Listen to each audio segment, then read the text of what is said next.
पदाय कृष्ण पृष्ठाय भूतले श्रीमते भक्ति वेदांत स्वामी निति नामिने नमस्ते सरस्वती देवे गौरवाणी प्रचारिणे निर्विशेष शून्यवादी पात्सचदेशतारिणे जय श्री कृष्ण चैतन्य प्रभु नित्यानंद श्री अद्वैत गदाधर श्रीवास आदि गौर भक्त वृंद की जय।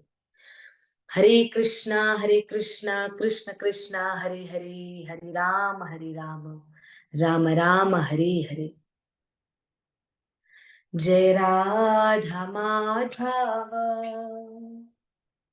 कुंज बिहारी, जय राधा माधव कुंज बिहारी, जय गोपी जन वल्लभा गिरिवर धारी, यशोदानंदन ब्रज जन रंजन, यशोदानंदन ब्रज जन रंजन, यमुना तीरा वनचारी, यमुना तीरा वनचारी, जय राधा माधव कुंज बिहारी, जय राधा माधव कुंज बिहारी, जय श्री कृष्ण चैतन्य प्रभु नित्यानंद श्री अद्वैत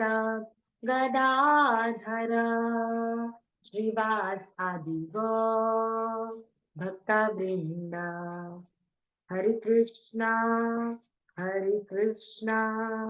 कृष्ण कृष्ण हरे हरे, हरे राम राम राम हरे हरे, हरे कृष्णा कृष्ण कृष्ण हरे हरे, हरे राम राम राम हरे हरे। जय राधा गोकुलानंद राधे, जय राधा बाकी बिहारी, राधा बाकी बिहारी राधे, राधे राधे जय जय राधे, निताय गौर हरि बोल, हरि बोल, हरि बोल, निताय गौर हरि बोल। जय जय गुरुदेव, जय जय गुरुदेव। हरे कृष्णा कृष्ण कृष्ण हरे हरे, हरे राम राम राम हरे हरे। ओम नमो भगवते वासुदेवाय, ओम नमो भगवते वासुदेवाय, ओम नमो भगवते वासुदेवाय। ओम अज्ञानतिमिरान्धस्य ज्ञानाञ्जनशलाकया चक्षुन्मिलितं येन तस्मै श्रीगुरुवे नमः। श्रीचैतन्यमनोभीष्टं स्थापितं येन भूतले स्वयं रूपं कदा मह्यं तदान्ति सोपदान्तिकं वन्देऽहं श्रीगुरून् श्रीयुतापदकमलं श्रीगुरून् वैष्णवांश श्रीरूपं साग्रजातं सहगण रघुनाथान्वितं तं सजीवं साद्वैतं सावधूतं परिजनसहितं श्रीकृष्ण चैतन्य देवं श्रीराधा कृष्ण पदान् सहगणा ललिता श्री विशाखावितांश। हे कृष्ण करुणा सिंधु दीन बंधु जगतपते गोपेश गोपिका कांत राधा कांत नमोस्तुते। तप्ता कंचन गौरांगी श्री राधे वृंदावनेश्वरी वृषभानुसुते देवी प्रणमामि हरिप्रिया। वाञ्छाकल्पतरुभ्यश्च कृपा सिन्धुभैव च पतितनां पावनेभ्यो श्री वैष्णवेभ्यो नमो नमः। जय श्री कृष्ण चैतन्य प्रभु नित्यानंद श्री अद्वैत गदाधर श्रीवास आदि गौर भक्त वृंद की जय। हरे कृष्णा कृष्णा कृष्णा हरे हरे, हरे राम राम राम हरे हरे।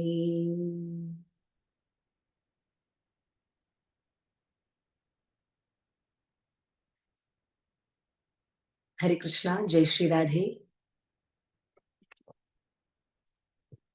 आप सभी भक्तों को हमारी आवाज अच्छे से आ रही होगी। हरे कृष्णा, हरि बोल।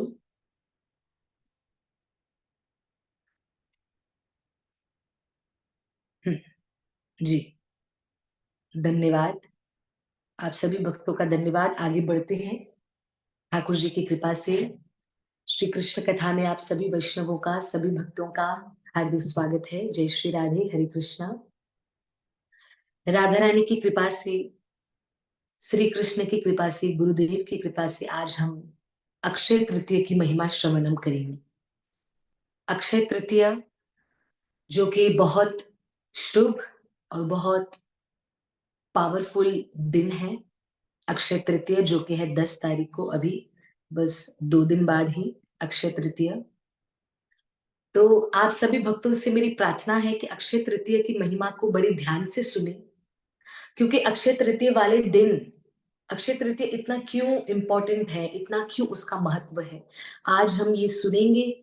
और अक्षय तृतीय के दिन को हम और भी मंगलमय और आनंदमय मनाने का प्रयास करेंगे। ऑलरेडी अक्षय तृतीय का दिन तो अपने आप में पावरफुल है, बेस्ट है, पर हम कुछ ऐसा भी उस दिन करेंगे कि जिस दिन, अक्षय तृतीय के दिन ऐसा भी कुछ करेंगे जिससे श्री कृष्ण की कृपा हमें और आपको और भी प्राप्त हो जाए। ठीक है? तो अक्षय तृतीय की महिमा हम श्रवणम करते हैं, हम सुनते हैं। आप कृपा करके ध्यान से, सभी वैष्णव ध्यान से सुनिएगा, क्योंकि ये बहुत कृपा का विषय है कि जब भी हमको कथा सुनने का मौका मिलता है, तो जैसे मैंने आप सभी से रिक्वेस्ट किया था और आप मेरी रिक्वेस्ट मानते भी हैं। मैंने क्या रिक्वेस्ट किया था कि जब भी आप कथा में ज्वाइन हो, जब भी, भले स्टार्टिंग से हो या बीच से हो या मतलब एंड एंड में होने वाले हो, ज्वाइन होते समय आपको हरे कृष्णा या राधे राधे जो भी आपका भाव हो, आप अवश्य सभी भक्तों को बोला करिए। ये हमने आपसे रिक्वेस्ट की थी, जो कि मुझे आप सभी का धन्यवाद, जो कि बोलते हुए बड़ा खुशी होता है कि आप सभी मान भी रहे हैं। पर एक और आज मैं रिक्वेस्ट करूंगी। एक मैंने रिक्वेस्ट की जो आप मान रहे हैं, एक और रिक्वेस्ट करना चाहूंगी आप सभी भक्तों से। वो रिक्वेस्ट ये है कि जब भी आप कथा में ज्वाइन हो, तो हरे कृष्ण जब आप लिख लें और उसी समय आपको राधा रानी को, कृष्ण को धन्यवाद कहना है। क्यों धन्यवाद कहना है? कि ठाकुर जी, आपका धन्यवाद, आपने कथा सुनने का, कृष्ण की कथा में ज्वाइन होने का आपने ऐसा मौका दिया जो कि हर किसी को नहीं मिलता, और जिनको मिल रहा है उन पर विशेष विशेष राधा रानी की कृपा है। तो आपको हमेशा 2 काम करने हैं कथा में ज्वाइन होते समय। सबसे पहले आपको हरे कृष्ण लिखना है, जो कि आप सभी भक्तों को लिख रहे हैं, सभी भक्तों को आप स्वागत कर रहे हैं हरे कृष्ण लिखकर। और आपको खुद ही हृदय में, अपने दिल में, अपने हृदय में हाथ जोड़ते हुए राधा रानी का धन्यवाद करना है कि धन्यवाद Radha Rani, thank you Shri Krishna, thank you Guru Maharaj, जो आप ये मौका दे रहे हैं कि हम श्री कृष्ण कथा अच्छे से सुन पा रहे हैं। आपका धन्यवाद। धन्यवाद कहते हुए जब आप कथा आगे सुनेंगे ना, फिर देखिएगा वो कथा का पावर क्या होगा। ठीक है? चलो अब हम आगे बढ़ते हैं। मैं प्रार्थना करती हूँ मेरी ये दोनों रिक्वेस्ट को आप हमेशा याद रखिएगा। ठीक है? जय श्री राधे। तो जैसे कि आप सभी भक्तों को मैंने अभी अभी बताया, हम और आप श्रवणम करने वाले हैं अक्षय तृतीय की महिमा, कि अक्षय तृतीय क्यों इतना ज्यादा इंपॉर्टेंट है, क्यों इतना ज्यादा अक्षय तृतीय के दिन का महत्व क्यों है इतना, वो आज हम श्रवणम करने वाले हैं। ठीक है? और प्रारंभ करने से पहले आप सभी भक्तों को पता है कि अक्षय तृतीय कब है? 10 तारीख को, 10 मई को, फ्राइडे वाले दिन, शुक्रवार वाले दिन अक्षय तृतीय का समय, अक्षय तृतीय का दिन है। ठीक है? आइए जानते हैं अक्षय तृतीय के दिन क्या क्या हुआ था, इसलिए वो इम्पोर्टेंट है ना? आइए हम जानते हैं। सबसे पहला, अक्षय तृतीय कब आती है? वैशाख मास के शुक्ल पक्ष की तृतीय, वैशाख मास के शुक्ल पक्ष की तृतीय तिथि को, तृतीय तिथि को कहा जाता है अक्षय तृतीय। ये मैंने आपको बता दिया अक्षय तृतीय कब आती है। वैशाख मास के शुक्ल पक्ष की तृतीय के समय अक्षय तृतीय आती है, अक्षय तिथि आती है। एक ही। दूसरा, अक्षय का मीनिंग आप ध्यान दीजिए। अक्षय का मीनिंग क्या है? ठीक है? अक्षय का मीनिंग है जिसका कभी भी नाश नहीं होता, जो हमेशा अमर है। क्षय मतलब खत्म हो जाना, अक्षय मतलब कभी नहीं खत्म होना। जैसे पहले के समय में बोला जाता था कि अगर आप ऐसे करेंगे तो आपकी शक्ति क्षय हो जाएगी, अगर आप ऐसे करेंगे तो आपकी भक्ति क्षय हो जाएगी। क्षय होना अर्थात खत्म होना, नष्ट होना। खत्म हो जाना, नष्ट हो जाना पूरी तरीके से, उसको कहा जाता है क्षय। पर जब बोला जाता है अक्षय, अक्षय मतलब जो कभी नहीं खत्म होने वाला, जो सदा सर्वदा, हमेशा-हमेशा के लिए अमर रहने वाला, जिसका फल कभी नाश नहीं होता, कभी खत्म नहीं होता, उसको कहा जाता है अक्षय। ठीक है? पहले तो मैंने आपको ये बताया कि अक्षय तृतीया कब है, फिर मैंने आपको बताया अक्षय तृतीया वैशाख मास के शुक्ल पक्ष की तृतीय तिथि को अक्षय तिथि आती है, ये भी मैंने बताया। फिर तीसरा मैंने बताया कि अक्षय का मीनिंग क्या है, ठीक है? अक्षय का मीनिंग एक और बार बता दूं, अक्षय का मीनिंग जो कभी नहीं खत्म होने वाला, सरलता से बोलूं जो सदा अमर, सदैव अमर, सदैव सदैव हमेशा हमेशा जो अमर रहे, जो कभी ना खत्म हो, उसको कहते हैं अक्षय। आइए उस दिन क्या क्या हुआ ध्यान देते हैं। सबसे पहले अक्षय तृतीया के दिन से ही ब्रह्मा जी सृष्टि की सृजन सृजन करना चालू करते हैं। भगवान श्री कृष्ण ने क्षमा करिए, भगवान श्री विष्णु ने जब अपने नाभि से, हमने कुंती महारानी की स्तुति में सुना था, है ना, सुना था ना कि किस प्रकार कमल पुष्प पर भगवान श्री विष्णु के कमल पुष्प पर बैठकर ब्रह्मा जी प्रकट होते हैं, भगवान की नाभि पर, नाभि से जो कमल पुष्प निकलता है उस पर ब्रह्मा जी बैठकर प्रकट होते हैं, हमने ये सुना था। तो जब भगवान श्री विष्णु ने जब ब्रह्मा जी को प्रकट किया अपने नाभि से, अपने अंदर से, तो ब्रह्मा जी को एक आज्ञा दी। क्या आज्ञा दी? कि हे ब्रह्मदेव, आपके लिए ये आज्ञा है कि आपको सृष्टि का सृजन करना है। मैंने सृष्टि बना दी, मैंने ये दुनिया बना दी, पर ये दुनिया में कौन होंगे, कौन नहीं होंगे, कैसे होंगे, कैसे नहीं होंगे, ये अब आपको डिसाइड करना है, ये अभी आपको बनाना है। तो श्री विष्णु ने ब्रह्मा जी को बनाया और ब्रह्मा जी ने श्री विष्णु की बनाई हुई सृष्टि के अंदर, उस सृष्टि में क्या क्या होगा, कैसे कैसे होगा, वो ब्रह्मा जी ने बनाया। और कब बनाया था? वो दिन था अक्षय तृतीया का दिन। तो अगर सरलता से बोलूँ तो ये हमारी सृष्टि का सृजन वाला दिन है। उसी समय हमारी सृष्टि, ये पूरा का पूरा ब्रह्मांड बना था। कब? अक्षय तृतीया वाले दिन। प्लीज़ पॉइंट नोट करिएगा कि अक्षय तृतीया वाले दिन ब्रह्मा जी ने सृष्टि का सृजन किया था। वो भी किसकी आज्ञा से? श्री विष्णु की आज्ञा से। सृष्टि का सृजन अर्थात सृष्टि बनाने का विस्तार, आगे कार्यक्रम कब चालू हुआ था? अक्षय तृतीया के दिन। पॉइंट नंबर 2, दूसरी पॉइंट सुनिए, अक्षय तृतीया से ही चारों युगों का प्रारंभ होता है। सतयुग भी अक्षय तृतीया को चालू होता है, त्रेता युग भी अक्षय तृतीया को चालू होता है, द्वापर युग भी अक्षय तृतीया से चालू होता है और कल युग भी अक्षय तृतीया से ही चालू होता है। तो अक्षय तृतीया वाले दिन कलयुग का जन्मदिन है, क्योंकि कलयुग अक्षय तृतीया से ही चालू होता है। तो देखो आप स्वयं विचार करो कि 10 तारीख हमारे और आपके लिए कितनी ज्यादा महत्वपूर्ण है ना? दूसरी पॉइंट मैंने बता दी कि चारों युगों का प्रारंभ, चारों युगों की स्टार्टिंग अक्षय तृतीया से होती है। पॉइंट नंबर 3, तीसरी पॉइंट पे आ जाइए।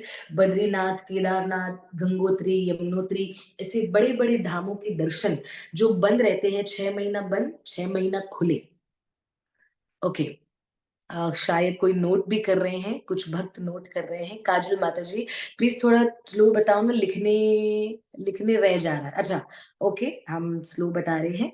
तो आपने, उम्मीद करती हूँ पॉइंट नंबर 1 आपने लिखी, ब्रह्मा जी ने सृष्टि का सृजन किया अक्षय तृतीया पर। पॉइंट नंबर 2, 4 युग अक्षय तृतीया से स्टार्ट होते हैं, ठीक है? Okay. Point number 3, Kedarnath, Badrinath, Gangotri, Yamunotri, ऐसे बड़े-बड़े तीर्थ, उनका दर्शन भी अक्षय तृतीया से खुलता है, स्टार्ट होता है, ओपन दर्शन, उनके दरवाजे, उनके पट खुल जाते हैं। कब से? अक्षय तृतीया वाले दिन से। मैं उम्मीद करती हूँ आपको समझ आ रहा होगा कि अक्षय तिथि इतनी इम्पोर्टेंट क्यों है। ब्रह्मा जी ने सृष्टि भी अक्षय तृतीया पर बनाना स्टार्ट की। चारों युग अक्षय तृतीया से स्टार्ट हो रहे हैं। हर युग अक्षय तृतीया के दिन से स्टार्ट होता है ना? तीसरा मैंने क्या बताया? बद्रीनाथ, केदारनाथ, गंगोत्री, यमुनोत्री, इनके दर्शन अक्षय तिथि से ही उनके दरवाजे, उनके पट खोले जाते हैं बड़े बड़े तीर्थों के धामों के। आगे बढ़ रही हूँ। पॉइंट नंबर 4, चौथी पॉइंट अक्षय तृतीया की लिखिए, या आप सुन सकते हैं, अगर नहीं लिखना है तो आप सुन भी सकते हैं। ओके, आगे लिखिए, आगे सुनिए। पॉइंट नंबर 4, चौथी पॉइंट, परशुराम जी महाराज जो कि श्री विष्णु के ही अवतार हैं। परशुराम जी महाराज जो कि श्री विष्णु के ही अवतार हैं, उनका प्राकट्य भी अक्षय तृतीया वाले दिन हुआ है। परशुराम जी महाराज किनके पुत्र हैं? माता रेणुका और ऋषि जमदाग्नि। ऋषि जमदाग्नि और माता रेणुका के पुत्र परशुराम जी महाराज, जो श्री राम अवतार से पहले आते हैं। भगवान के बहुत सारे अवतार है ना, तो जब राम अवतार भगवान ने लिया था तो राम अवतार से पहले जो अवतार आए थे वो थे परशुराम। परशुराम 2 in 1 थे। कैसे? वो ब्राह्मण भी थे और वो क्षत्रिय भी थे, परशुराम जी महाराज, है ना। ब्राह्मण भी थे और क्षत्रिय भी थे। तो अपने कर्म से वो क्षत्रिय थे और अपने धर्म से और जन्म से वो ब्राह्मण थे। ओके, तो परशुराम जी महाराज जो कि श्री विष्णु का ही अवतार है, हमारे ठाकुर जी का ही अवतार है, परशुराम जी महाराज। ऐसे परशुराम जी महाराज जिन्होंने सारे राजाओं को, सारे देश के राजाओं को ये समझाया कि राजा का कर्तव्य केवल ये नहीं होता कि प्रजा से हालचाल पूछना, या प्रजा को कपड़े देना, या प्रजा को पानी देना, या प्रजा को खाना पीना देना। राजा का कर्तव्य एक और होता है कि अपनी प्रजा को, अपने राज्य में रहने वालों को धर्म के प्रति भी जोड़े। तो ये किसने सिखाया? परशुराम जी महाराज ने। तो परशुराम जी महाराज ने ये सिखाया है। पॉइंट नंबर 4, चौथी पॉइंट। आप केवल सुनते भी जाइए, क्योंकि ये लिखना आपकी इच्छा हो तो लिखिए। बाकी मेरा यहाँ पे एक लक्ष्य है कि हम इसको बस सुने और सुनकर समझें कि ये इतना इम्पोर्टेंट क्यों है। ठीक है, इसका लक्ष्य ये है, क्योंकि मुझे अभी 2 मैसेज आ चुके हैं कि पॉइंट हम हमारे साथ शेयर करिएगा ग्रुप में। हम कर लेंगे, हम अवश्य ग्रुप में फोटो भेज देंगे, आप देख लीजिएगा ये क्या क्या है, नॉलेज के लिए आप रख लीजिएगा। ठीक है, और आगे आगे मैंने ये बता, पर मेरा बताने का ये लक्ष्य है कि आप केवल सुनिए और सुनकर समझिए कि अक्षय तृतीया की इतनी महिमा क्यों है, उस दिन क्या क्या हुआ है। ठीक है, तो आगे मैंने क्या बताया, परशुराम जी महाराज का भी जन्म कब हुआ? अक्षय तृतीया वाले दिन। ठीक है, आगे बढ़ रही हूँ। कोई भी डाउट होगा आप कथा के अंत में हमसे अवश्य पूछिएगा, हम आपके सारे प्रश्नों का उत्तर देने का प्रयास करेंगे गुरु महाराज की कृपा से। आगे बढ़ रही हूँ। अक्षय तृतीया पर बांके बिहारी लाल के चरण दर्शन होते हैं, जो कि पूरे साल में कभी नहीं होते।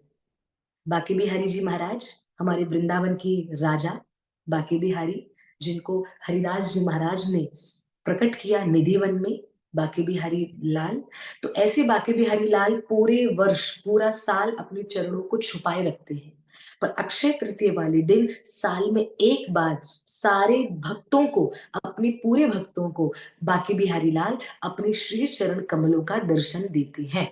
कब देते हैं? अक्षय तृतीया वाले दिन।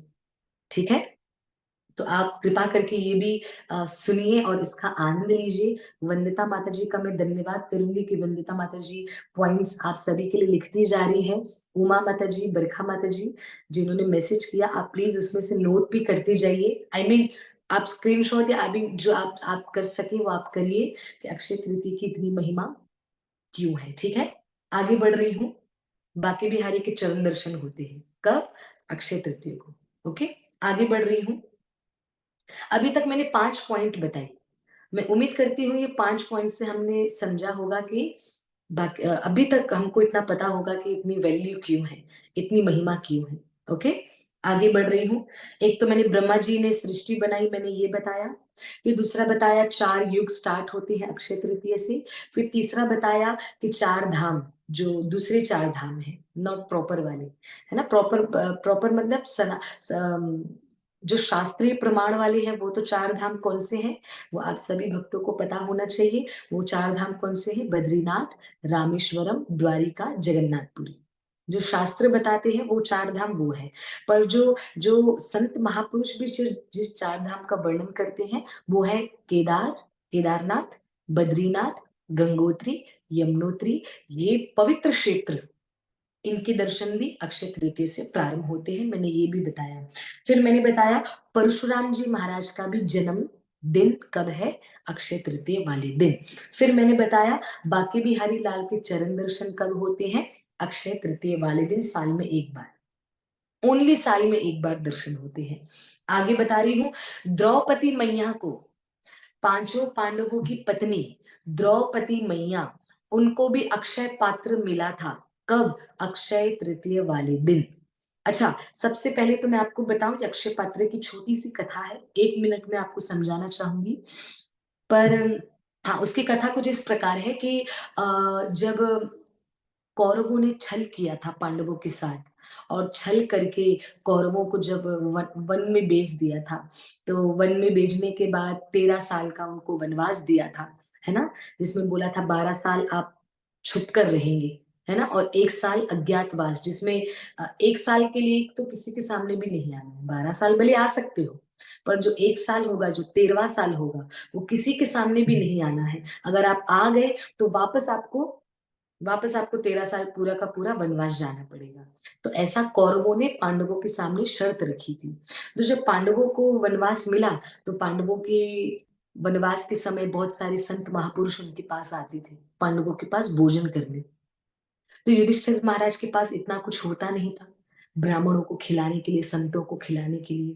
तो युधिष्ठिर महाराज बड़े दुखी हो जाते थे कि मेरे घर अतिथि आ रहा है, मेरे घर ब्राह्मण आ रहे हैं, स्वयं भगवान के रूप में ब्राह्मण चलकर आ रहे हैं, मैं उनको अच्छे से भोजन नहीं करा पा रहा। तो युधिष्ठिर महाराज ने क्या किया? सूर्य देव की आराधना की। तो जैसे युधिष्ठिर महाराज ने सूर्य देव की आराधना की, सूर्य देव प्रकट हुए। सूर्य देव ने कहा मांगो, क्या मांगना चाहते हो? तो युधिष्ठिर महाराज ने कहा कुछ ऐसी कृपा करिए कि इस वनवास के समय में मेरी झोपड़ी में, मेरी कुटिया में जो भी संत महापुरुष आए, मैं उनको अच्छे से भोजन करा पाऊं, क्योंकि इतना भोजन वगैरह तो है नहीं हमारे पास। तो सूर्य देव ने युधिष्ठिर महाराज को, जो 5 पांडव के बड़े भाई हैं युधिष्ठिर महाराज, सूर्य देव ने उनको दिया था एक अक्षय पात्र। पात्र मतलब बर्तन, अक्षय मतलब जो कभी खत्म ना हो। एक ऐसा बर्तन दिया था जिसके अंदर प्रसाद कभी खत्म ना हो। पर हाँ, उसकी एक कंडीशन थी, एक शर्त थी। वो शर्त क्या थी? कि वो पात्र से प्रसाद कभी खत्म नहीं होगा तब तक, जब तक पूरे दिन में से द्रौपदी उसमें से न खाए। जैसे ही पूरे दिन, समझो सुबह से रात तक, उसमें प्रसाद आते ही जा रहा है, आते ही जा रहा है। भले उस पात्र में, उस बर्तन में कभी खाना खत्म नहीं होता था, कभी नहीं। पर हाँ, जैसे वो बर्तन को द्रौपदी मैया धो देती थी, जैसे द्रौपदी मैया धो देती थी, उस समय प्रसाद खत्म हो जाता था। फिर नेक्स्ट डे फिर प्रसाद आता था, क्योंकि द्रौपदी मैया उसमें प्रसाद बनाती थी। आप समझ रहे हैं? जब तक द्रौपदी मैया न खा ले लास्ट उस अक्षय पात्र से, उस बर्तन से निकला हुआ दाना, वो किसके लिए होता था? द्रौपदी मैया के लिए। Can you repeat? हाँ, मैं एक और बार रिपीट करती हूँ ये बात, कि सूर्य देव ने युधिष्ठिर महाराज को अक्षय पात्र दिया था। क्यों दिया था? क्योंकि युधिष्ठिर महाराज की इच्छा थी कि इस वनवास के समय में, जो पांचों पांडवों को वनवास मिला था, तो युधिष्ठिर महाराज की इच्छा थी कि इस वनवास के समय जो भी मेरी झोपड़ी में या मेरी कुटिया में जो भी संत महापुरुष आते हैं, मैं उनको भोजन करा सकूं। तो भोजन करा सकूं, उस वजह से युधिष्ठिर महाराज के पास तो खाना पीना अनाज होता नहीं था, क्योंकि वो वनवास उनको मिला हुआ है। तो वो उनको उनको बड़ा दुख होता था कि जब संत आते थे तो वो अच्छे से सेवा नहीं कर पाते थे भोजन की। तो सूर्य देव की आराधना की, तपस्या की, सूर्य देव प्रकट हुए, और युधिष्ठिर महाराज ने उनसे ऐसा वरदान मांगा कि जिससे वो ब्राह्मणों की भोजन सेवा अच्छे से करे। युधिष्ठिर महाराज ने सूर्य देव से मांगा ऐसा वरदान। तो वरदान के रूप में सूर्य देव ने राजा युधिष्ठिर को, महाराज युधिष्ठिर को एक बर्तन दिया, जिस बर्तन को हम और आप कहते हैं अक्षय पात्र। ठीक है? अक्षय पात्र। और उस अक्षय पात्र को युधिष्ठिर महाराज को दिया, और देकर कहा अब इस बर्तन से कभी प्रसाद खत्म नहीं होगा तब तक, जब तक द्रौपदी इसमें से प्रसाद न खाए। और अगर और थोड़ा डिटेल में समझाऊं, समझो सुबह द्रौपदी मैया ने उस बर्तन में खाना बनाया, जैसे बनाया, और द्रौपदी मैया उस बर्तन में एक बार खाना बनाती थी, उस बर्तन से हजारों लोगों को, करोड़ों लोगों को भी परोस सकती थी। इतना प्रसाद उस बर्तन में आ जाता था। जैसे द्रौपदी मैया उस बर्तन से निकाल के अपनी थाली में डालती, और खाती, फिर वो बर्तन में से प्रसाद खत्म हो जाता, फिर और प्रसाद बढ़ता नहीं, तब तक जब तक द्रौपदी मैया दूसरी बार उसमें न बनाए। ओके, इसलिए मतलब वो अक्षय पात्र बढ़ते रहता था, प्रसाद बढ़ते रहता था। तो वो किसने दिया था? सूर्य देव ने युधिष्ठिर महाराज को, और युधिष्ठिर महाराज ने वो अक्षय पात्र दे दिया द्रौपदी मैया को। तो वो कौन सा दिन था? वो दिन था अक्षय तृतीय का दिन। आप कृपा करके इस भाव को सुनिए और सुनकर हृदय में आनंदित होइए कि अक्षय तृतीय का दिन कितना पावरफुल है।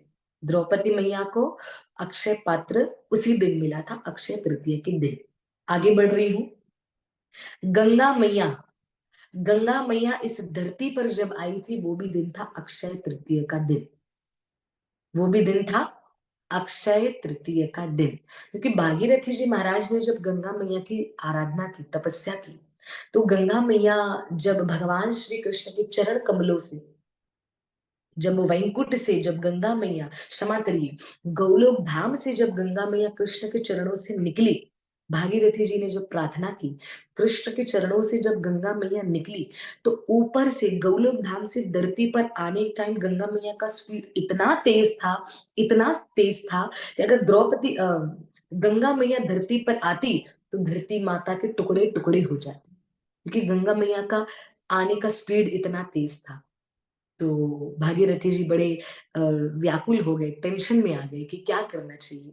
तो भागीरथी जी ने क्या किया, गंगा मैया से प्रार्थना की कि आप कृपा करिए, आप कृपा करिए, कुछ तो करिए। तो गंगा मैया ने कहा, इस पूरे संसार में कोई तो ऐसा होगा जो मेरा भार, मेरा वजन और मेरा वेग, वेग मतलब स्पीड, मेरी स्पीड जो संभाल पाए। तो पूरे संसार में गंगा मैया की स्पीड को पकड़ने वाले एक ही थे, वो कौन? श्री महादेव, देवादिदेव महादेव। हर हर महादेव, हमारे भोलेनाथ जो श्री कृष्ण के अति लाडले हैं। गंगा मैया कृष्ण के चरणों से आई, आकर सीधा कहाँ आई? शिव जी की जटा पर। जैसे शिव जी की जटा पर गंगा मैया आई, शिव जी ने गंगा मैया को अपनी जटाओं में वास दिया, और शिव जी ने अपनी जटा से एक लट, लट मतलब एक बाल, एक बाल ऐसे खोला, और जैसे खोला, गंगा मैया शिव जी की उस जटा के लट से निकलते हुए भागीरथी जी की प्रार्थना से धरती पर आई। ठीक है, तो धरती माता, धरती पर गंगा मैया कब आई है? अक्षय तृतीय के दिन। तो आप सभी भक्तों को अगर कभी कोई पूछे कि गंगा मैया का अवतरण कैसे हुआ, तो बताना है श्री कृष्ण के चरण कमलों से। और चरण कमलों से कहां पर आई? शिव जी की जटाओं में।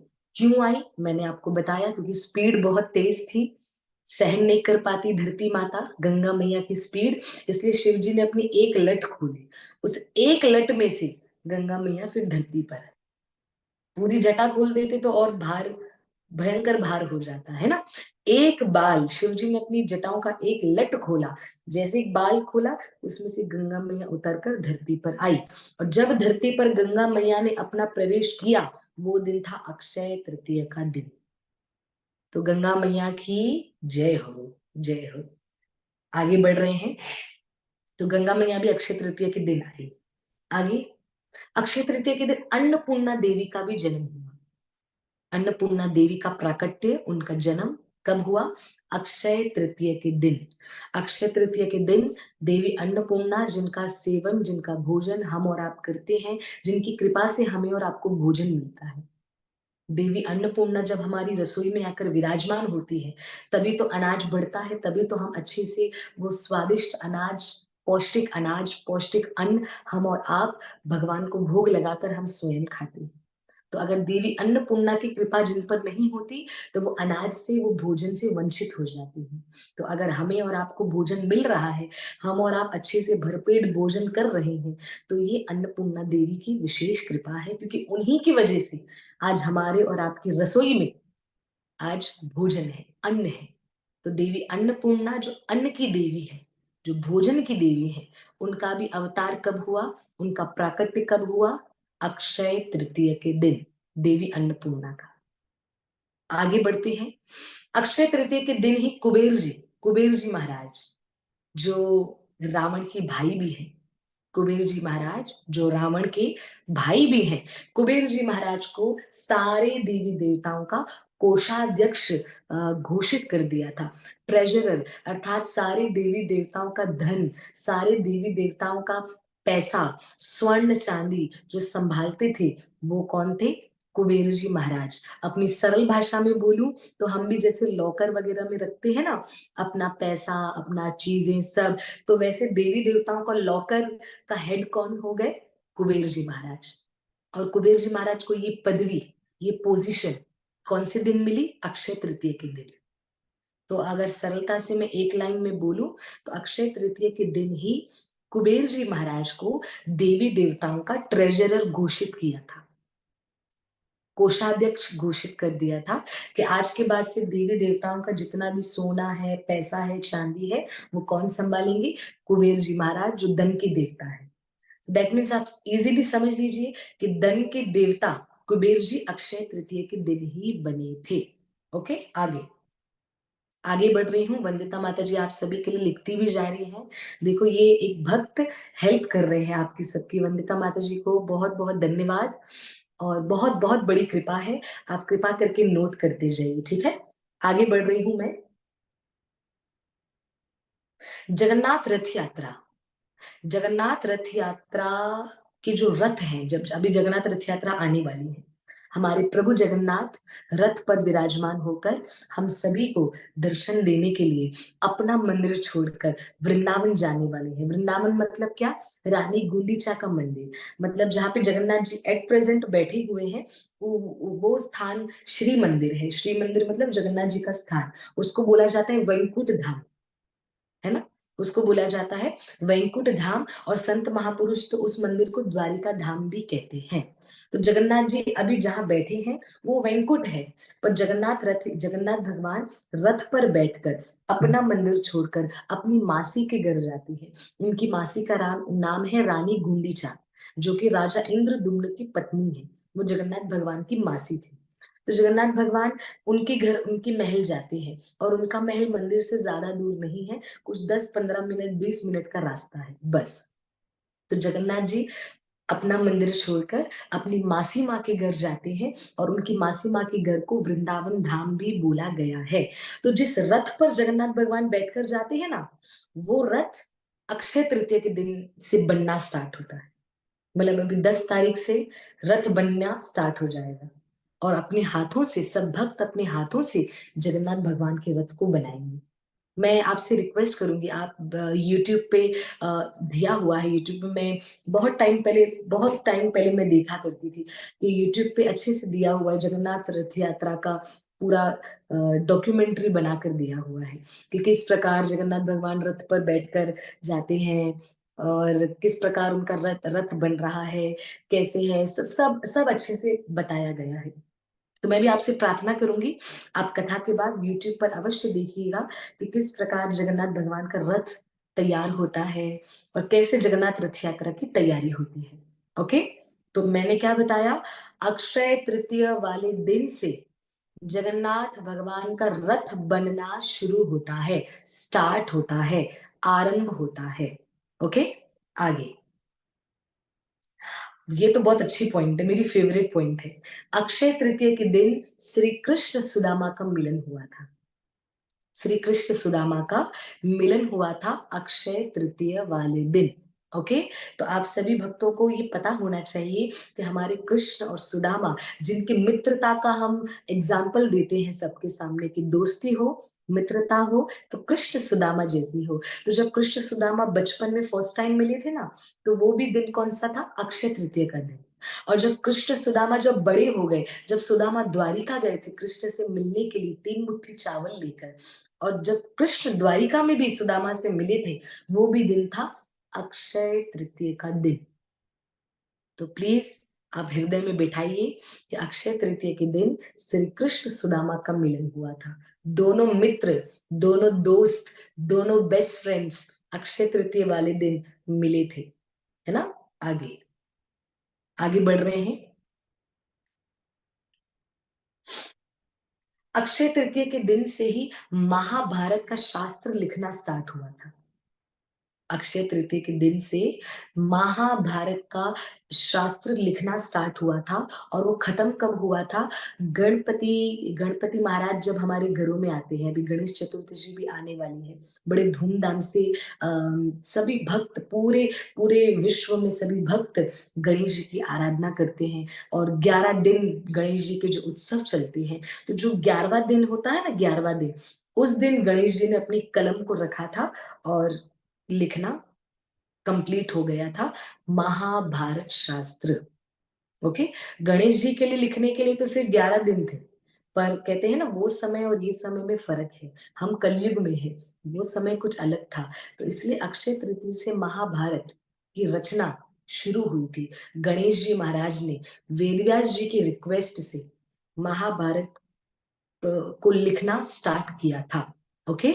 तो एक और पॉइंट आप हृदय में बिठाइएगा कि महाभारत जैसा बड़ा सुंदर, बड़ा पवित्र और हमारा जीवन मंगल करने वाला ग्रंथ महाभारत शास्त्र, वो गणेश जी महाराज ने वेदव्यास जी महाराज के बोलने पर लिखा था। बद्रीनाथ के बद्रीनाथ धाम में सरस्वती के किनारे। कब लिखा था? कब लिखना स्टार्ट किया था? अक्षय तृतीया वाले दिन। ओके। एक और बड़ी सुंदर बात है, सिंहाचलम नरसिंगा। सिंहाचलम एक जगह है, एक धाम है, जहाँ पे नरसिंह भगवान विराजमान है। पूरे साल वहां पर नरसिंह भगवान को चंदन लगता है। पूरे साल भगवान नरसिंह को चंदन लगाते हैं। पर जब अक्षय तृतीया आती है, भगवान नरसिंह के चंदन को निकाला जाता है ना। और भगवान नरसिंह को चंदन को जब निकालते हैं, तो कम से कम 50 किलो, 50 किलो चंदन भगवान नरसिंह का निकलता है। पूरे साल नरसिंह भगवान को पतला पतला चंदन का लेप, पतला पतला एकदम एवरी डे चंदन का लेप लगाते हैं नरसिंह भगवान को। सिंहाचलम नरसिंह, एक और बार रिपीट करती हूँ, सिंहाचलम नरसिंह, नरसिंह भगवान का एक धाम है। वहां पर नरसिंह भगवान को नित्य नियम से चंदन लगाते हैं। पर जिस दिन अक्षय तृतीया है, उस दिन चंदन निकालते हैं। और एक और बात बताऊंगी। और जब चंदन निकालते हैं, निकालते समय वहां के महाराज, वहां के जो पुजारी हैं, वो बोलते हैं सामने से हट जाओ। क्यों हट जाओ? क्योंकि नरसिंह भगवान के जब आंखों से चंदन, क्योंकि उनको पूरा मस्तक से लेकर चरण तक ढका जाता है, तो जब आंखों से चंदन हटाते हैं ना, तो नरसिंह भगवान के विग्रह में से, उनका जो श्री विग्रह है, मूर्ति कभी नहीं बोलना चाहिए, जो नरसिंह भगवान का श्री विग्रह है ना, उस विग्रह में से अक्षय तृतीया के दिन जो सामने खड़ा हो, गलती से भी अगर खड़ा है, तो नरसिंह भगवान की आंखों से अग्नि निकलती है, आग निकलती है। तो सामने खड़ा है, वो जलकर भस्म हो जाता है।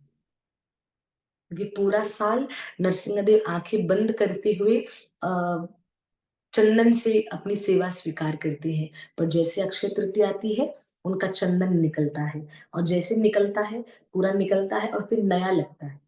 मतलब वो साल को कब काउंट करते हैं? एक अक्षय तृतीया से दूसरे अक्षय तृतीया पर एक साल, ऐसा। वो जनवरी टू दिसंबर काउंट नहीं करते। ओके। सिंहाचलम सिंहाचलम नरसिंह देव को उस दिन चंदन निकाला जाता है और नया लगाया जाता है। और जब निकाला जाता है, तो उनकी आंखों से अग्नि निकलती है। आज भी, आज भी ये प्रत्यक्ष लीला हो रही है। बोलो नरसिंह देव भगवान की जय हो, जय हो। आगे बढ़ रही हूं मैं। अक्षय तृतीया वाले दिन, ये भी बात हमारे और आपके लिए बहुत जरूरी होनी चाहिए, क्योंकि श्रील प्रभुपाद जी महाराज, हमारे परम गुरुदेव श्रील प्रभुपाद जी महाराज, अक्षय तृतीया वाले दिन ही श्रील प्रभुपाद जी महाराज ने एक संस्था, एक एक एक छोटा सा एक ग्रुप स्टार्ट किया था, जिसका नाम था लीग ऑफ डिवोटीज। वो ग्रुप की शुरुआत श्रील प्रभुपाद जी ने कब की थी? अक्षय तृतीया के दिन से। और उसी ग्रुप का नाम जो था द लीग ऑफ डिवोटीज, उसी ग्रुप से आगे बनकर गया है स्कॉन। आप सभी भक्तों को पता है, आज पूरे विश्व में स्कॉन मंदिर है, श्रील प्रभुपाद जी का घर है। आप सभी भक्तों को पता है। पर उसकी भी शुरुआत कब हुई थी? अक्षय तृतीया के दिन। उसका प्लानिंग, उसका बीज कब बोया गया था? अक्षय तृतीया वाले दिन। द लीग ऑफ डिवोटीज, उसका ग्रुप का, उस संस्था का नाम श्रील प्रभुपाद ने रखा था। ओके। आगे बढ़ रही हूँ। अच्छा, ये वाली बात तो मुझे लगता है ये वाली बात किसी को पता भी नहीं होगी। कौन सी? मैं अभी बताऊंगी, पर उससे पहले ये पॉइंट एक कवर करूं, फिर उसके बाद वो मैं बताऊंगी, क्योंकि मुझे भी नहीं पता थी। मुझे भी नहीं पता थी, मुझे कहीं किसी वैष्णव से पता चली, किसी संत से, ब्रज के संत से पता चली, इसलिए मैं आपको बता रही हूँ। पर वो बताने से पहले मैं एक और पॉइंट कवर कर रही हूँ। वो पॉइंट कौन सी है? नंद महाराज, भगवान श्री कृष्ण के पिता, नंद बाबा, नंद महाराज। एक दिन नंद महाराज का भाव आया कि अक्षय तृतीया आने वाली है, मैं जाता हूँ और जाकर गंगा जी में स्नान कर कर आता हूँ। तो वृंदावन छोड़कर हमारे नंद बाबा, नंद महाराज वृंदावन छोड़कर हरिद्वार की ओर जा रहे थे। किस लिए? गंगा स्नान की। तो जैसे जा रहे थे अपना पोटली बांधकर, तो ठाकुर जी ने कहा, कृष्ण ने कहा, बाबा आप कहाँ जा रहे हो? तो नंद बाबा ने कहा, कान्हा अभी बस अक्षय तृतीय है, तो मैं वहां जा रहा हूँ, अक्षय तृतीय को गंगा स्नान के लिए मैं जा रहा हूँ, और अपने सारे पाप जितने भी हैं वो सब धोकर आऊंगा, और गंगा स्नान के बाद मैं प्रयागराज जाऊंगा। प्रयागराज मेरे प्यारे भक्तों, आप लोगों को पता है कि प्रयागराज वो क्षेत्र है, वो तीर्थ है जिनको कृष्ण ने, हमारे ठाकुर जी ने, सारे तीर्थों में, सारे तीर्थों में बड़ी पदवी दी है। कि सारे तीर्थों में से बड़े, सारे क्षेत्रों में से बड़े, सारे धामों में से बड़े कौन? प्रयागराज। और ये पदवी किसने दी? श्री कृष्ण ने प्रयागराज को दी। इसलिए प्रयागराज एक ऐसा क्षेत्र है, एक ऐसा स्थान है जो सारे तीर्थों में से, सारे धामों में से सबसे उच्च, सबसे श्रेष्ठ और सबसे बढ़कर है। ये श्री कृष्ण ने प्रयागराज धाम को, प्रयागराज क्षेत्र को पोजीशन दे दी। उस दिन कृष्ण ने कृपा करके ये बता दिया, ठीक है। तो जब नंद बाबा प्रयागराज जाने वाले थे और गंगा जाने वाले थे, तो कृष्ण ने कहा, बाबा एक काम करो, आप आज मत निकलो, जिस दिन अक्षय तृतीया है ना उसी दिन निकल जाना।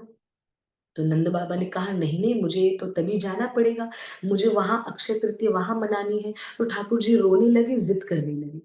तो नंद बाबा से देखा नहीं गया कि मेरा लाल, मेरा कान्हा, मेरा कृष्ण रो रहा है। तो कृष्ण की बात मानते हुए नंद बाबा ने कहा, ठीक है कान्हा, मैं अक्षय तृतीया वाले दिन निकल जाऊंगा, सुबह सवेरे ब्रह्म मुहूर्त में उठकर निकल जाऊंगा स्नान इत्यादि करके। तो कृष्ण ने कहा, ठीक है। तो जब अक्षय तृतीया का दिन आया, ध्यान से सुनिएगा, बहुत सुंदर पॉइंट है। अक्षय तृतीया का दिन आया, नंद बाबा सुबह सवेरे ब्रह्म मुहूर्त में उठकर नंद बाबा अपने सरोवर में, अपने कुंड में स्नान करने गए। नंद बाबा के कुंड का नाम है नंद कुंड, और दूसरा नाम है पावन सरोवर। तो नंद बाबा जब अपने कुंड में स्नान करने जैसे गए, कदम रखा, तो नंद बाबा ने क्या देखा कि वहां पे एक व्यक्ति स्नान कर रहा है, पहले से ही वहां पे एक व्यक्ति स्नान कर रहा है। तो नंद बाबा ने कहा, आप कौन?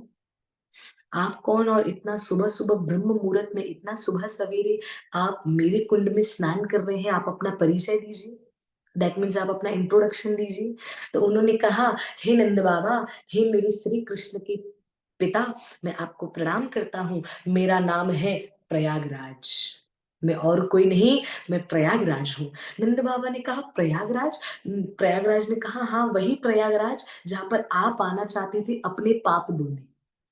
तो नंद बाबा हैरान हो गए। तो प्रयागराज ने नंद बाबा से कहा, हे नंद महाराज, हे नंद बाबा, आप कृपा करके ब्रज की भूमि को कहीं पर कभी भी छोड़कर मत जाना, क्योंकि सारा संसार प्रयागराज में अपने पाप धोने आता है, और प्रयागराज उन सारे पापों को ले लेकर खुद मैले हो जाते हैं, और प्रयागराज अपने मैल को दूर करने के लिए वृंदावन आते हैं। बोलो वृंदावन धाम की जय हो। तो ये मैं नहीं, ये प्रयागराज कह रहे हैं। किसको कह रहे हैं? नंद बाबा को, कि नंद बाबा आप कहीं पर भी मत जाओ, कहीं पर भी मत जाओ, पूरे संसार के लोग मेरे पास आते हैं, प्रयागराज के लोग हैं, सारे संसार के लोग मेरे पास आते हैं अपने पाप धोने, मैल धोने, पर उन सबका मैल ले लेकर मैं भी मैला हो जाता हूँ। फिर मैं भी क्या करता हूँ, साल में एक बार अक्षय तिथि के दिन मैं सुबह सवेरे ब्रह्म मुहूर्त में आकर नंद कुंड में स्नान कर लेता हूँ, और मेरे सारे पाप धुल जाते हैं। अर्थात जो मेरा मैल है वो सब निकल जाता है, क्योंकि मुझे पता है जो श्री कृष्ण के भी पिता बने हैं इस धरती पर, उनके सरोवर में स्नान करो, पापों से मुक्ति हो जाएगी। पहले कुंड का नाम हुआ करता था नंद सरोवर। तो जैसे प्रयागराज जी की महिमा पता चली, अब नंद सरोवर भी नाम है, उसके बाद नाम पड़ गया पावन सरोवर। ठीक है, क्या नाम पड़ गया? पावन सरोवर। जब भी आप नंदगांव की ओर जाएं, जब भी आप बरसाना की ओर जाएं, तो आपको रास्ते में पड़ेगा पावन सरोवर। कृपा करके आप दर्शन अवश्य करिएगा पावन सरोवर की। और पावन सरोवर के बराबर में ही चैतन्य महाप्रभु की बैठक भी है। चैतन्य महाप्रभु वहां पे भजन करते थे। जब महाप्रभु वृंदावन में थे ना, तो चैतन्य महाप्रभु वहां पे एकांत में भजन करते थे। और महाप्रभु स्वयं स्वयं अपने भक्तों को बताते थे कि जब मैं पावन सरोवर के पास बैठकर भजन करता था ना, तो मुझे श्री कृष्ण की लीला सामने से आंखों से दिखाई देती थी। तो इसलिए बोला जाता है, जब भी ब्रज जाओ, जब भी वृंदावन जाओ, या जब भी आप ब्रज मंडल जाओ, तो कृपा करके यमुना मैया के किनारे किसी भी स्थान पे जाके बैठ जाना और थोड़ा सा माला कर लेना, भजन कर लेना। ऐसा क्यों? क्योंकि वहां पे बैठे बैठे, जिस प्रकार बोला जाता है, केदारनाथ के पर्वतों में महादेव का वास है, केदारनाथ की माटी में भी महादेव का वास है ना। केदारनाथ के कण कण में महादेव का वास है। संत महापुरुष तो बताते हैं, केदारनाथ में अगर किसी भी दिशा में चेहरा करके बैठ जाओ और हर हर महादेव का नाम का जाप करो, तो आपको महादेव के दर्शन हो जाएंगे। ठीक उसी प्रकार किसी ब्रज मंडल में किसी भी सरोवर के पास या किसी भी कुंड के पास आप बैठ कर भजन करोगे, तो आपको ठाकुर जी की लीला का दर्शन हो जाए। जैसे जैसे चैतन्य महाप्रभु को हुआ करता था पावन सरोवर के पास बैठने से, है ना। तो और मैं उम्मीद करती हूँ आप में से काफी भक्त पावन सरोवर में गए होंगे। अगर नहीं गए हो तो कृपा करके जब भी आपका ब्रज जाना हो, तो पावन सरोवर नोट कर लीजिए, पावन सरोवर जरूर जाना। और वहां पर जाकर पावन सरोवर में अपनी जपा माला को भी जरा भिगो देना, अपनी कंठी माला को भी जरा भिगो देना। ऐसे करने से हमारा भजन और बढ़ता है। पावन सरोवर के जल से हल्का सा आचमन कर लेना, अपने सर पर छिड़क लेना और प्रार्थना कर लेना। ऐसा करने से कृपा और भी बढ़ती है। तो आप समझ गए कि साल में एक बार प्रयागराज कहां पर आते हैं? पावन सरोवर में, नंद सरोवर में आते हैं, नंद कुंड में आते हैं। क्या करने आते हैं? सारे संसार के पापों से जब खुद मैले हो जाते हैं, तो वो मैल से मुक्त होने, वो मैल से छूटने के लिए हमारे प्रयागराज, जो तीर्थों के राजा हैं, वो स्वयं कहाँ आते हैं? ब्रजमंडल आते हैं।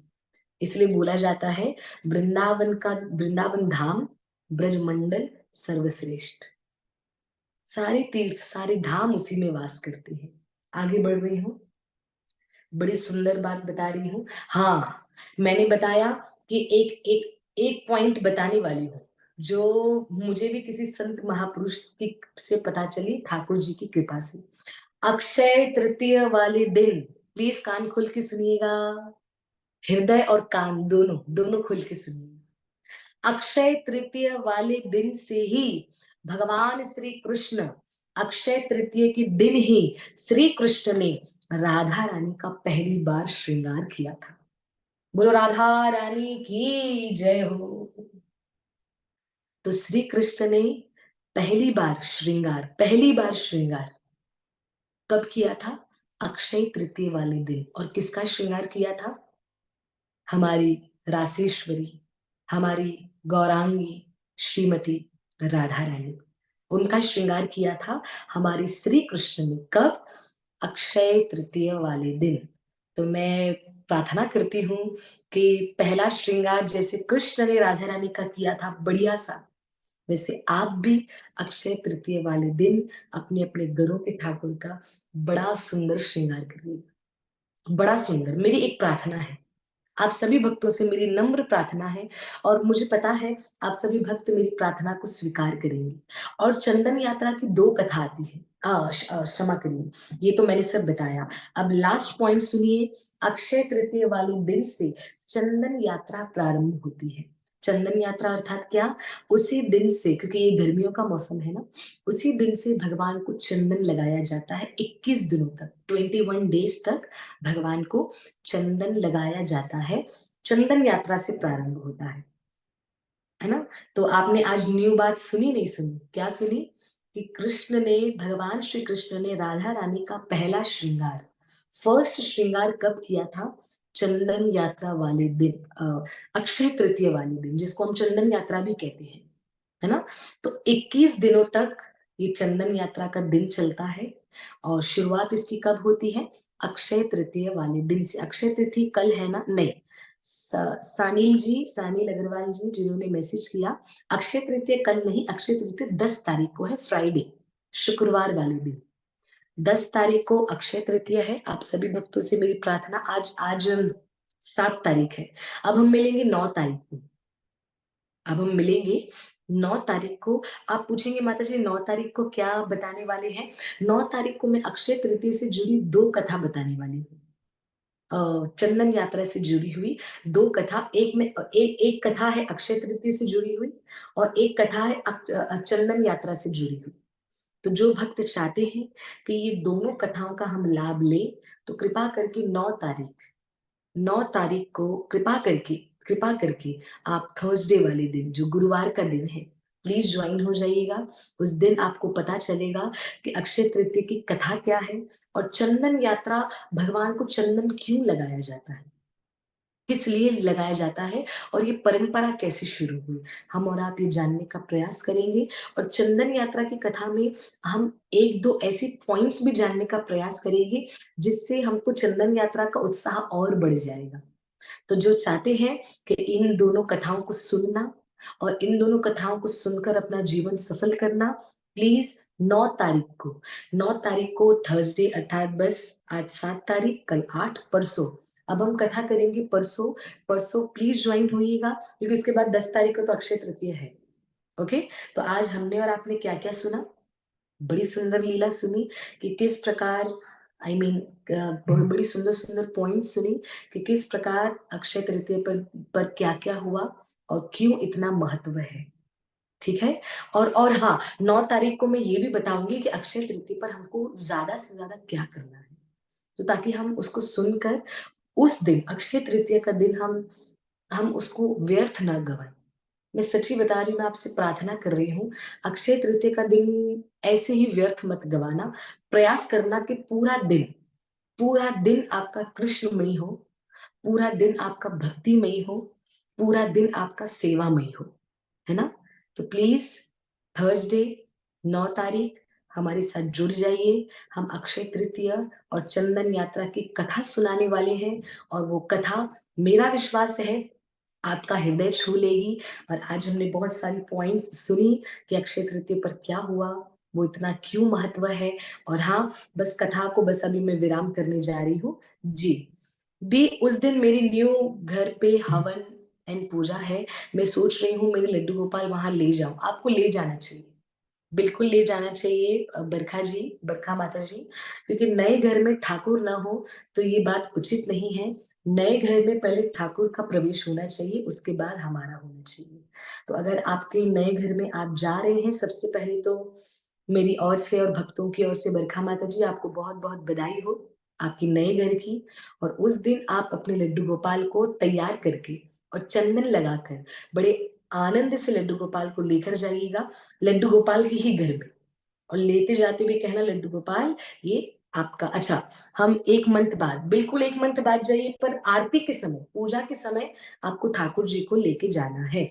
ओके जी। बस कथा को विराम करते हुए अभी राधा गोकुलानंद के दर्शन करने जा रहे हैं।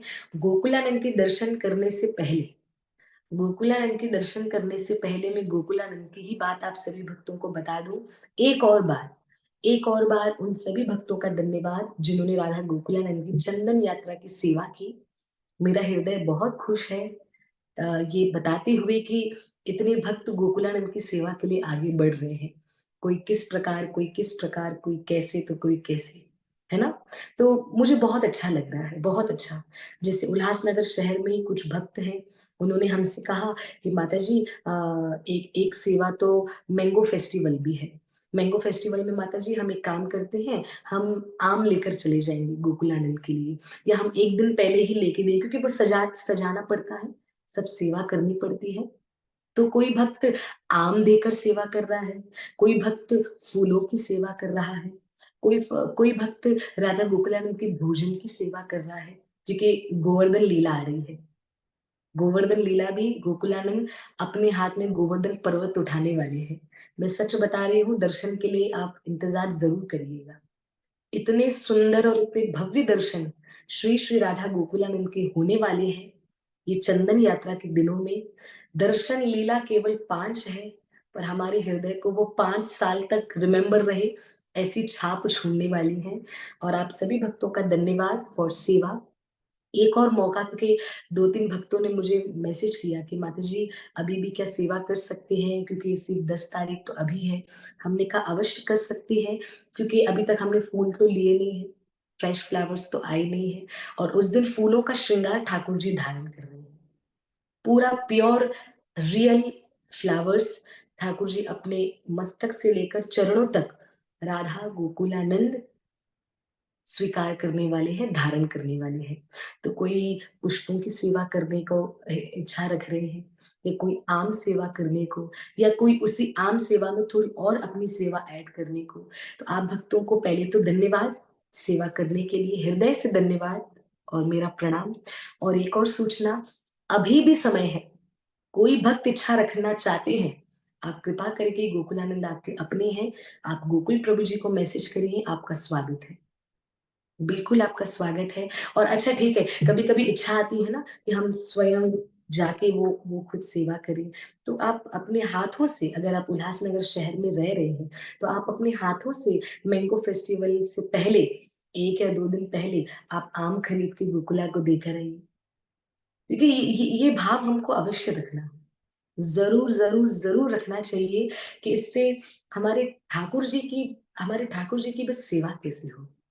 हमारे गोविंद की सेवा कैसे हो, हमारे नाथ की सेवा कैसे हो। माताजी डेट बताइए प्लीज़। हाँ, डेट मैं बता रही हूँ, सबसे पहला दर्शन राधा गोकुलानंद का होने वाला है अक्षय तृतीया के दिन, और राधा गोकुलानंद अक्षय तृतीया के दिन बनने वाले हैं तिरुपति बालाजी, और राधा रानी बनने वाली है महालक्ष्मी। ये अवतार गोकुलानंद ने पहले कभी भी नहीं लिया, ये स्वरूप ठाकुर जी ने पहले कभी भी नहीं लिया। तो काजल माता जी, आप प्लीज़ पहले तो आप 10 तारीख को जाइएगा, आगे की सूचना हम आपको राधा गोकुलानंद ग्रुप के थ्रू देते रहेंगे।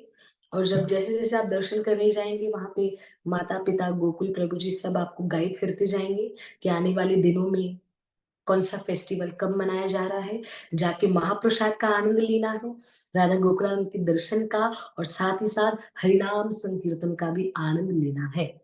मैं तो यही कहूँगी मैं तो यही कहूँगी, अक्षय तृतीया वाले दिन तिरुपति बालाजी धाम जाने का अगर इच्छा रखते हैं, तो प्लीज़ राधा गोकुलानंद के निवास में चले जाइएगा। तिरुपति बालाजी धाम में जाने का फल आपको मिल जाएगा। आपका हृदय से धन्यवाद। आइए हम मिलके राधा गोकुलानंद के दर्शन करते हैं। जय श्री राधे, हरे कृष्णा। हाँ, Amita, receive my call. Amita, जब तक हम बिज़ी रहेंगे कैसे करेंगे मेरी प्यारी? हम अवश्य करेंगे, मुझे पता है आपका कॉल मुझे एक बार आया था, और किसी कारणवश हम नहीं उठा पाए क्योंकि बिज़ी शेड्यूल की वजह से। जैसे समय मिलेगा अभी कथा के बाद आप हमें कॉल करिए, हम आपको अवश्य बात कर लेंगे आपसे, जो भी आपके डाउट हैं, मुझसे हो पाएगा, हम आपका उसका अमिता, उसका आंसर हम क ज़रूर करेंगे, कथा के बाद आप मुझे कॉल करिए। मैसेज आया है, दीदी आप मेरा मैसेज प्लीज़ रीड करिए। हाँ, कहाँ है आपका मैसेज, हम अभी कर रहे हैं। दीदी एंजल का कल रिज़ल्ट है 10th में 95 आए। अच्छा, ओके, एंजल का कल रिज़ल्ट था और 95 आए। अच्छा, है और 95, आई मीन मैं समझ नहीं पा रही, रिज़ल्ट में 95 आए या आना है? जो माताजी हैं प्लीज़ आप ज़रा बताएँ। क्षमा करिए, मैं बड़ी पगली हूँ। हाँ, जी। हरे कृष्णा दी। दर्शन एंड कीर्तन का टाइमिंग क्या होगा 10 मई को? निकिता मेरी प्यारी, दर्शन का टाइमिंग शाम का है। जो भी दर्शन, निकिता जो भी दर्शन हो रहे हैं ना प्यारी, जितने भी चंदन यात्रा के दर्शन हो रहे हैं, उसका टाइमिंग, उसका समय शाम का ही है। जैसे संध्या आरती होती है ना 7 साढ़े 7, जैसे संध्या आरती है तो 7 साढ़े 7 के बीच का समय स्टार्ट होगा। पहले ठाकुर जी की आरती, उसके बाद ठाकुर जी का कीर्तन, उसके बाद ठाकुर जी का भोग लगा हुआ महाप्रसाद। तो आप अवश्य जाइए, और भी भक्तों को लेकर जाइए, सेवा करने का प्रयास करिए, ठाकुर के दर्शन करके अपने जीवन सफल करने का प्रयास करिए। तो हर लीला में, जो 5 लीला हो रही है, हर लीला में समय है शाम का 7 बजे से ठाकुर जी के दर्शन खुले होंगे। और कब तक? जब तक ठाकुर जी की इच्छा। कभी कभी वो 12 भी बजा देते हैं, कभी कभी वो 12:30, कभी 1। गोकुलानंद चंदन यात्रा में देरी करते हैं, वो लीला लीला ठाकुर है जी। मैं आगे बढ़ रही हूँ। जय श्री राधे। क्या हम लंदन में वॉच कर सकते हैं निर्मला माता जी? हाँ, अवश्य लंदन में बैठे बैठे भी आप देख सकते हैं। कैसे? मैं आपको बताती हूँ। आप राधा गोकुलानंद ग्रुप में हम सब शेयर करेंगे, जिसमें आप ऑलरेडी हैं निर्मला माता जी। उसमें हम गोकुलानंद का फोटोज हम शेयर करेंगे, वीडियोस भी हम डालेंगे। आप दर्शन करिएगा, आपको आनंद आएगा। ठीक है। छाबरिया शीतल जी कह रहे हैं पहले वाले अक्षय तेज के लिए जो बताना 5 मिनट फिर से बताइए प्लीज। अच्छा, पहले वाला जो मैंने अक्षय तृतीया के लिए बताया वो मैं बताऊं? अच्छा, पहले तो मैंने यही कहा कि अक्षय तृतीया वाले दिन ब्रह्मा जी ने सृष्टि सृष्टि की रचना की। फिर मैंने बताया अक्षय तृतीया वाले दिन 4 युग स्टार्ट होते हैं, सतयुग, त्रेता युग, द्वापर युग, कलयुग। वो अक्षय तृतीया से स्टार्ट होते हैं, है ना। फिर हमने बताया केदारनाथ, बद्रीनाथ, गंगोत्री, यमुनोत्री, इनके दर्शन, स्पेशली केदारनाथ, बद्रीनाथ, गंगोत्री, यमुनोत्री के तो दर्शन हैं, पर केदार और बद्री के दर्शन, उनके दरवाजे कब से खुलते हैं? अक्षय तृतीया वाले दिन से खुलते हैं। फिर हमने बताया था परशुराम जी महाराज, जो श्री विष्णु का ही अवतार है, उनका भी प्राकट्य कब हुआ? अक्षय तृतीया वाले दिन, है ना। फिर गंगा मैया भी अक्षय तृतीया वाले दिन आई। देवी अन्नपूर्णा, वो भी अक्षय तृतीया वाले दिन आई। और जी, और हमने, हाँ, बाकी बिहारी लाल के चरण दर्शन जो साल में एक बार होते हैं, वृंदावन के बाकी बिहारी लाल, उनके चरण दर्शन साल में एक बार होते हैं। और वो एक दिन कौन सा? अक्षय तृतीया वाला दिन। फिर हमने ये भी बताया द्रौपदी मैया, 500 पांडवों की पत्नी द्रौपदी मैया, उनको भी अक्षय पात्र कब मिला था? अक्षय तृतीया वाले दिन। ठीक है। तो ये मैंने स्टार्टिंग के 5 मिनट पर इस पे डिस्कस किया था। फिर हमने बताया था कुबेर जी महाराज को अक्षय तृतीया वाले दिन कोषाध्यक्ष घोषित कर दिया था। कुबेर जी, आज से आप हमारा सोना चांदी देखेंगे, संभालेंगे, है ना। वो अक्षय तृतीया वाले दिन हुआ था। फिर हमने बताया था कि जगन्नाथ भगवान की, भगवान का जो रथ, रथ जिस पे जगन्नाथ भगवान बैठते हैं अपने भाई बलभद्र और बहन सुभद्रा मैया के साथ, वो रथ अक्षय तृतीया वाले दिन बनना स्टार्ट होते हैं। हमने ये बताया। महाभारत भी लिखी गई अक्षय तृतीया वाले दिन, स्टार्ट स्टार्ट हुई लिखना। नंद बाबा को प्रयागराज के दर्शन हुए अक्षय तृतीया वाले दिन। फिर हमने बताया कृष्ण सुदामा का मिलन अक्षय तृतीया वाले दिन। फिर हमने बताया सिंहाचलम नरसिंह देव, जो पूरे साल चंदन लगाते हैं, पर अक्षय तृतीया के दिन चंदन निकालते हैं उनका। 50 किलो चंदन उनके शरीर से निकलता है, और जब निकलता है तो उनकी आंखों से अग्नि प्रकट होती है, और उसी दिन फिर उनको फ्रेश चंदन पूरे साल से वापस स्टार्ट कराया जाता है। श्रील प्रभुपाद जी महाराज, उन्होंने जो स्कॉन की नींव, स्कॉन से पहले एक छोटा सा ग्रुप बनाया द लीग ऑफ डिवोटीज, उसका उसका स्टार्टिंग किया था अक्षय तृतीया वाले दिन, है ना। और भगवान श्री कृष्ण ने राधा रानी का पहला श्रृंगार किया था अक्षय तृतीया वाले दिन। ऐसे हमने बहुत सारे ठाकुर कृपा से बताने का प्रयास किया, शीला माता जी। और मैं प्रार्थना करती हूँ कि आपको समझ आए होंगे। माता जी प्लीज आप ये लिस्ट बनाकर सेंड कर दें, तो हम सबके पास सेव हो जाएगा। निर्मला माता जी हम अवश्य करेंगे, क्योंकि उमा माता जी की इच्छा थी, बरखा माता जी की इच्छा थी, आई मीन 2-3 भक्तों ने हम हमसे इच्छा प्रकट की, हम अवश्य ये जो हमने लिखा है ना, उसको हम ग्रुप में भेज देते हैं। ओके? आगे भक्त क्या कह रहे हैं? हाँ, वंदिता माता जी आपका धन्यवाद गोकुल प्रभु जी का नंबर शेयर करने के लिए, क्योंकि गोकुल प्रभु जी का ये नंबर जीपे नंबर है, जिसको गूगल पे नंबर भी कहते हैं। जो भारत में भक्त हैं, जो सेवा करना चाहते हैं, आप गोकुल प्रभु जी के नंबर पर जीपे कर सकते हैं। आपकी सेवा राधा गोकुलानंद हमेशा स्वीकार करेंगे। आगे, हाँ, अम,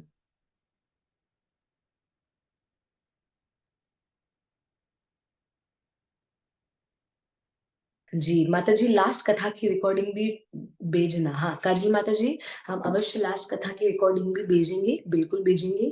काश आप रोज़ कथा बताते माताजी, आपसे कथा सुनते वक़्त बहुत आनंद आता है। थैंक यू मेरी प्यारी, राधा रानी की कृपा है।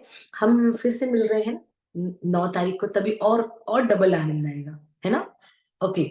और एंजल एंजल का 95% जो रिज़ल्ट में जो आए हैं, मैं एंजल को बहुत-बहुत बधाई देना चाहती हूँ और राधा रानी कृपा करे कि हमारी बच्ची, हमारी गुड़िया और आगे बढ़े और आगे चल के अपने माता-पिता, अपने परिवार और अपने कृष्ण और सनातन धर्म का नाम और आगे बढ़ाए, मेरी यही प्रार्थना है। जी, माताजी आपका बहुत-बहुत धन्यवाद अक्षय तृतीया के बारे में इतना कुछ बताया। थैंक यू सनील अग्रवाल जी, धन्यवाद। जी। जी, आप सभी का धन्यवाद। हमने आपके मैसेजेस पढ़ ही रहे थे और जिन्होंने लिखा है हरे कृष्णा, सभी को हरे कृष्णा, राधे राधे। सभी का बहुत-बहुत धन्यवाद कथा से जुड़ने के लिए और जी, उमा माता जी को भी हम दे देंगे, नोट्स करके देंगे। माता जी, आप जल्दी से स्वस्थ हो जाइए क्योंकि गोकुला के पास आपको जाना है दर्शन करने के लिए। माता जी इज़ नॉट वेल, पर उमा माता जी मुझे पता है गोकुलानंद आपको जल्दी-जल्दी फर्स्ट क्लास कर देंगे, उसमें कोई डाउट नहीं है। ओके? आते हैं, चलो, सभी का धन्यवाद। हमारे मैसेजेस ऑलरेडी पूरे हो चुके हैं। सभी उम माता जी आप बहुत प्यारी लग रहे हैं, राधा रानी की कृपा आप पर हमेशा बनी रहे। काजल माता जी, आप मुझे तो नहीं दिख रहे हैं, पर आप मुझसे डबल नहीं, ट्रिपल नहीं, बहुत ज़्यादा प्यारे हैं, क्योंकि आपको मैं प्यारी लग रही हूँ इसीलिए। क्योंकि पहले तो धन्यवाद उनका करना चाहिए कि जो जो हमारी प्रशंसा करके कहे ना कि आप प्यारे हैं, दैट मीन्स राधा रानी ने उनको वैसी आँखें दी हैं, है ना? क्योंकि कहते हैं ना जो हमारे पास होता है वही हम सामने वाले को देते हैं और जो हम होते हैं या हम जैसा हमारा स्वभाव है उस स्वभाव से हम सामने वाले को देखते हैं। तो काजल माता जी सुंदरता आपकी आँखों में है, तो इसलिए आपको सब अच्छे लग रहे हैं, स्पेशली मैं, पगली। ओके, रूप मंजरी देवीदासी रिकॉर्डिंग अवश्य मिलेगी। वंदिता माता जी सेवा में हमेशा से थी, हैं और हमेशा से रहेंगी, नो डाउट। जैसे वंदिता माता जी हमें लिंक देंगे, हम अवश्य राधा गोकुलानंद में शेयर कर देंगे। तो आइए गोकुल प्रभु जी से प्रार्थना करती हूँ कि दर्शन करा दें राधा गोकुलानंद का। निर्मला माता जी, थैंक यू निर्मला माता जी। आपकी बातें और आप बहुत ब्यूटीफुल हैं, धन्यवाद। थैंक यू मेरी प्यारी। गोकुलानंद आ चुके हैं, बड़े प्रेम से कीर्तन करते हुए गोकुलानंद के चरण दर्शन करने हैं। जय राधा गोकुलानंद राधा गोकुलानंद राधे। जय राधा गोकुलानंद राधा गोकुलानंद राधे। जय राधा गोकुलानंद राधा गोकुलानंद राधे। जय राधा गोकुलानंद राधा गोकुलानंद राधे। राधे राधे राधे जय जय राधे। जय जय राधे राधे राधे जय जय राधे। जय जय राधे राधे राधे जय जय राधे। जय जय राधे राधे राधे जय जय राधे। राधा गोकुलानंद का बहुत बहुत धन्यवाद हम सभी भक्तों को अपना सुंदर, दिव्य और अद्भुत दर्शन देने के लिए। और आप सबकी ओर से गोकुलानंद को कहना चाहूंगी, गोकुल प्रभु जी जरा थोड़ा आगे करिए, थोड़ा फोन, हाँ दोनों दिखने चाहिए। हाँ, आप सबकी ओर से राधा गोकुलानंद को ये कहना चाहूंगी कि ठाकुर जी, आपकी चंदन यात्रा के दर्शन लीला का हमें बहुत इंतजार है। खूब अच्छे से हमारे लिए तैयार होइएगा प्रभु, कि हमें पता है कि आप तैयार भी हमारे लिए होते हैं। आप सज धज कर इतना सुंदर श्रृंगार करके किसी और के लिए नहीं, हमारे लिए हमारे प्रभु आते हैं। तो प्रभु, हमें आपकी स्वरूप का बहुत बहुत इंतजार है, और हम इंतजार कर रहे हैं अक्षय तृतीया वाले दिन का। उस दिन हमारे ठाकुर राधा गोकुलानंद गोरे से अलग रूप लेंगे, तिरुपति बालाजी बनेंगे। और आइए, उस दिन का एक्साइटमेंट हृदय में बनाते हुए लिंक जैसे निर्मला माता जी कह रहे हैं, हम जरूर शेयर करेंगे। लिंक जैसे आएगी हम शेयर करेंगे। और आप फाइल की बात कर रहे हैं, तो लिंक तो ऑलवेज आती रहेगी माता जी, फाइल नहीं है यहाँ। लिंक कथा की हम भेजेंगे, यूट्यूब वाली, ठीक है। सभी अपने अपने हाथ उठाते हुए गोकुलानंद का दर्शन करते हुए महामंत्र कहें, हरे कृष्णा कृष्णा कृष्णा हरे हरे, हरे रामा राम राम हरे हरे। श्री श्री राधा गोकुलानंद भगवान की जय, श्रीमती राधा रानी की जय, वृंदावन बरसाना मायापुर धाम की जय, अनंत कोटि वैष्णव वृंद की जय, आज के आनंद की जय, गुरुदेव श्रील भक्तिपाद की जय, परम गुरुदेव श्रील प्रभुपाद की जय, आज के आनंद की जय, निताय गौ प्रेमानंदे, हरि हरि बोल। आप सभी का धन्यवाद। हरे कृष्ण, जय श्री राधे।